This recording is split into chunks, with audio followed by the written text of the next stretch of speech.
오늘 하나님께서 주시는 말씀은 열왕기상 15장부터 17장까지 말씀입니다. 그런데 지난 고난주간, 한 주간 동안 고난에 관련된 말씀들을 묵상했기 때문에 그동안 나누지 못했던 부분들이 있습니다. 사무엘하 16장부터 오늘 말씀 직전인 열왕기상 14장까지입니다. 그래서 먼저 이 부분을 간략하게 요약을 하고 오늘 본문 말씀을 함께 나누도록 하겠습니다. 사무엘하 16장에서 24장까지는 다윗이 통일 왕국의 왕이 돼서 형통하였지만 방심하기 시작함으로써 범죄하게 되고 또 그에 대한 하나님의 징계가 있었다는 그런 말씀입니다. 우리가 알고 있는 것처럼 다윗은 어느 날 형통할 때 신하들은 전쟁터에 보내고 혼자서 성벽을 거닐다가 신하인 우리아의 아내가 모욕하던 모습을 보고 그 여인을 범하고 그 죄를 감추고자 우리아마저 전쟁터에서 죽게 만드는 아주 중대한 범죄를 저질렀습니다. 하나님께서 선지자 나단을 통해서 회개를 촉구하셨고 다윗은 죄는 회개했습니다. 하지만 하나님께서는 그가 지은 죄를 용서하시는 가운데서도 그 범죄에 대한 징계가 있을 것이다 라고 예고하셨고 그 예고대로 다윗은 하나님의 징계를 받게 되는데 그 징계 이야기가 사무엘하 13장부터 이제 쭉 이어지고 있습니다. 그 징계는 가족의 어떤 이런 어려움을 겪게 되는 그런 이야기인데 다윗의 그 첫째 아들 암논이 또 다른 이복 동생인 다말을 강간했고 또 다말의 친오빠인 압살롬이 그 이복형인 암논을 죽이고 하는 이런 비극이 일어나게 된 것이죠. 그리고 또 이어서 그 압살롬은 피신했다가 다시 돌아와서 이번에는 아버지 다윗에게 반역을 일으켜서 다윗은 결국 도망자 신세가 되었고 그러는 가운데 하나님께서 다윗을 도우셔서 다시 복권되게 해주셨지만 그 과정에서 아들 압살롬이 죽임을 당하는 그래서 다윗의 말년은 어찌 보면 자녀들이 서로 죽이고 또 자녀가 자신에게 반역을 꾀하고 죽는 그런 가정의 큰 비극을 경험하게 됩니다. 이를 통해서 우리가 생각하게 되는 것은 이 죄를 하나님이 궁극적으로 용서해 주시지만 그 죄를 다시 짓지 않도록 또 다른 징계가 우리 삶 가운데 있을 수 있다 하는 것이죠. 그래서 가능하면 죄를 짓지 않도록 우리가 늘 성결하고 거룩한 삶을 살아가야 할 것입니다. 죄가 또 다른 죄를 낳기 때문에 죄를 지으면 또 즉각적으로 회개도 해야 될 것입니다. 이어지는 열왕기상 부분입니다. 이제 먼저 열왕기상부터 열왕기하까지 이게 전체로 한 권으로 이어진 것이기 때문에 전체적인 줄거리를 우리가 좀 살펴보고 이후에 이제 계속 또 말씀들을 읽어나가면 좋을 것 같습니다. 열왕기상을 보면은 1장에서 11장까지는 솔로몬 왕의 그 영화 그리고 또 타락 이런 부분이고 그리고 12장에서 열왕기상 끝부분인 22장까지는 남북이 분열돼서 죄악을 범하는 이야기들이 이어지고 또 열왕기하 1장 17장도 그 분열된 왕국의 그 죄악들이 각각 기록되어 있는데 결국은 북이스라엘의 죄악이 훨씬 더 커서 북이스라엘은 아수르에서 멸망당하게 되죠. 그 이야기까지가 17장, 열왕기하 17장까지고 이어지는 18장부터 열왕기하의 끝인 25장까지는 이제 남유다에 대한 기록인데 남유다도 그 결국 죄악으로 인해서 바벨론에 의해서 멸망되는 것을 기록하고 있습니다. 그래서 결국 이 열왕기 상하는 남유다가 이렇게 다 멸망된 후에 바벨론 포로로 끌려갔을 때 기록된 것으로 볼 수 있습니다. 그래서 저자는 이 열왕기 상하를 통해서 이스라엘이 어떨 때 번영을 하고 어떨 때 또 멸망했는가 그것을 알려주려고 하는 것이죠. 그 기준, 번영과 멸망의 기준은 결국 하나님의 다스림, 통치를 받느냐 그렇지 않느냐에 달려 있습니다. 오직 하나님의 통치를 받을 때 형통한 것입니다. 우리도 마찬가지입니다. 우리의 삶이 예수 그리스도의 다스림을 받을 때 우리는 형통할 수 있습니다.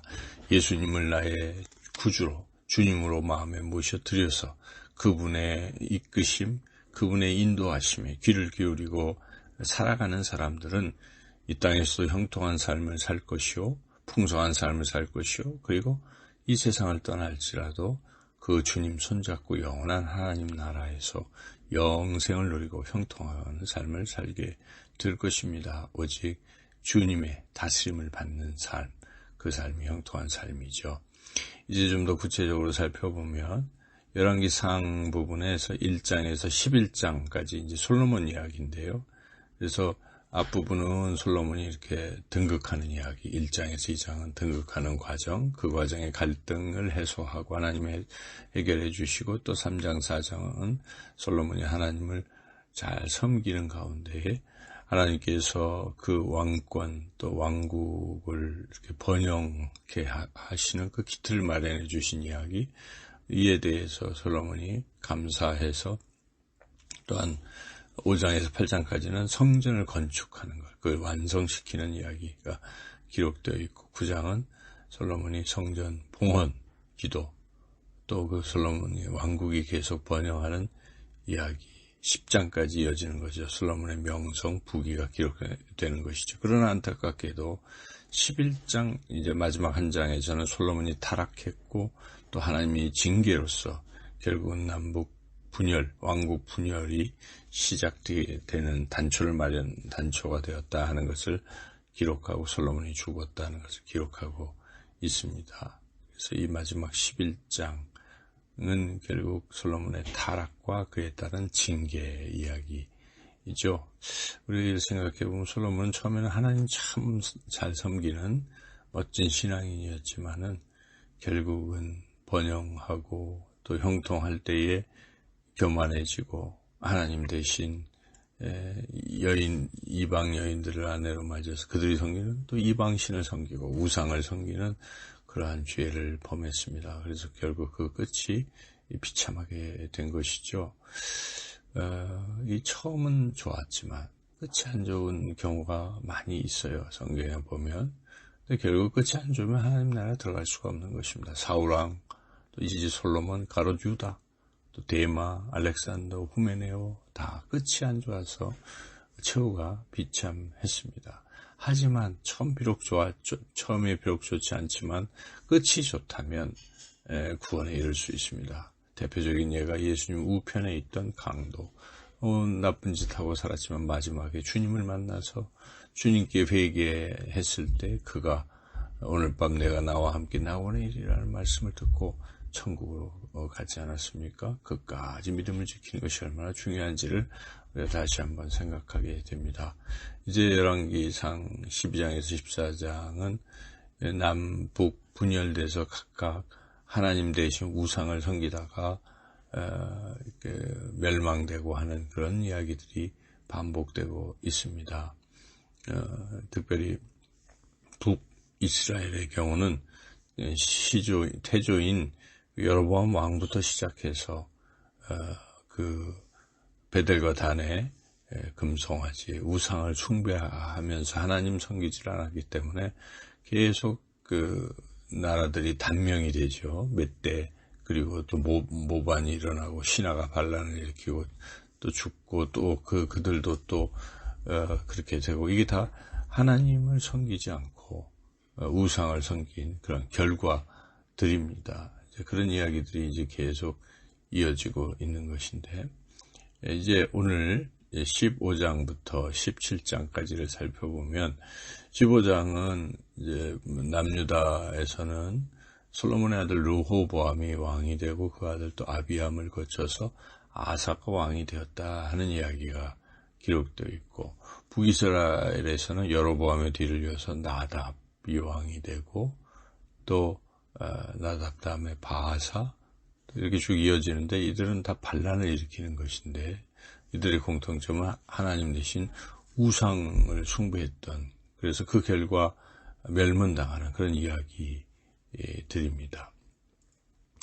이제 16장은 북이스라엘 왕들 이야기인데, 계속해서 북이스라엘의 왕들은 그러한 전철을 계속 밟고 있죠. 그래서 바하사, 엘라, 또 엘라 다음에 시므리 다음에 오므리의 그 후손이 아합, 이스라엘에서 가장 악한 왕 아합에 이르기까지 이들은 계속 짧게 모반에 의해서 죽임당하고 계속되는데, 결국 공통점은 하나님 대신 우상을 섬겼기 때문에 하는 것입니다. 그래서 우리가 하나님 말고 우상을 섬기는 게 얼마나 큰 죄인지를 이러한 말씀을 통해서 다시 한번 깨닫게 됩니다. 이제 17장은 좀 다른 이야기인데요. 17장부터 19장까지는 이 북이스라엘에서 활동했던 선지자 엘리야 이야기입니다. 북이스라엘의 아합 왕은 가장 악한 왕이었지만 하나님은 그럼에도 불구하고 그가 돌이켜 회개하기를 원하셨기 때문에 선지자 엘리야를 그에게 보내셔서 경고하시고 회개를 촉구하셨습니다. 물론 아합은 끝까지 회개하지 않아서 결국은 멸문당하고 말지만은, 여하튼 하나님께서는 악인이라고 할지라도 기회를 주시고 또 사람들을 보내서 회개를 촉구하신다는 것이죠. 그리고 여기서 이제 특별히 엘리야를 하나님이 어떻게 또 인도하시는지가 기록되어 있는데, 거기에 이제 사렙다 과부 이야기도 같이 나오죠. 먼저 하나님이 어떤 분인지를 생각해 보면, 하나님은 아무리 약한 사람이라도 돌아가기를 촉구하시는 분이다. 아까 말씀드렸듯이 아합 왕을 하나님이 회개시키시려고 선지자를 보내셨다는 것.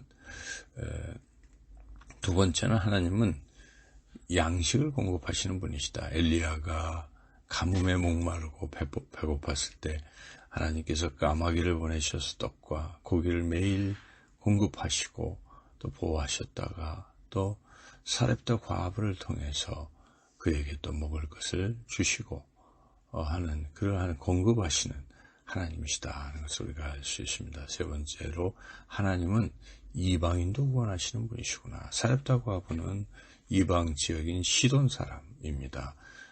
그런데 하나님이 그 사렙다 과부도 엘리야와의 관계를 통해서 그를 구원하신 것을 본다면, 하나님은 모든 사람이 다 구원받기를 원하시는 그런 분이시다. 우리가 그런 하나님의 마음을 품고 모든 이에게 복음을 전파해야 할 것입니다. 자, 이렇게 놀라우신 하나님 앞에서 엘리야와 사렙다는 어떻게 반응했는지 다시 한번 살펴본다면, 엘리야는 하나님이 아합에게 가라고 말씀하실 때 아합에게 가면 죽을 수도 있지만은 목숨을 걸고 담대하게 하나님의 말씀을 전파했다 하는 것이죠. 그런 엘리야를 하나님 보호하시고 또한 풍성함으로 채워주셨습니다. 사렙다 과부는 엘리야를 통해 주신 하나님 말씀에 또 절대적으로 순종을 해서 자기의 마지막 남은 양식을 엘리야를 위해서 사용했습니다. 어찌 보면 그게 마지막 양식이라 아들과 함께 먹어야 되는데, 엘리야를 통해 주신 하나님 말씀 듣고 순종해서 그렇게 했죠. 하나님 그러한 사렙다 과부의 믿음을 보셔서, 그러한 순종을 보셨기 때문에 하나님께서 그 마르지 않게 하시고 양식이 끊이지 않게 그렇게 축복하시고 돌보시고 구원해 주셨다는 것이죠. 우리가 오늘 말씀 통해서 여러 가지 교훈들 가운데 마지막 부분에 하나님은 악인도 회개하기를 원하시는 하나님, 그리고 우리가 부족해서 궁핍했을 때도 채워주시는 하나님, 그리고 우리가 또한 엘리야와 사렙다 과부처럼 하나님에 대한 말씀에 절대적으로 순종하고 하나님을 굳게 믿고 나아간다면 하나님께서는 또한 끊임없이 채우시고 선한 길로 인도하실 것입니다. 오늘도 하나님의 말씀에 순종하시고 하나님을 의지하시고 하나님과 동행하셔서 풍성한 또 행복한 하루의 삶을 살아가시기를 주님의 이름으로 축원합니다.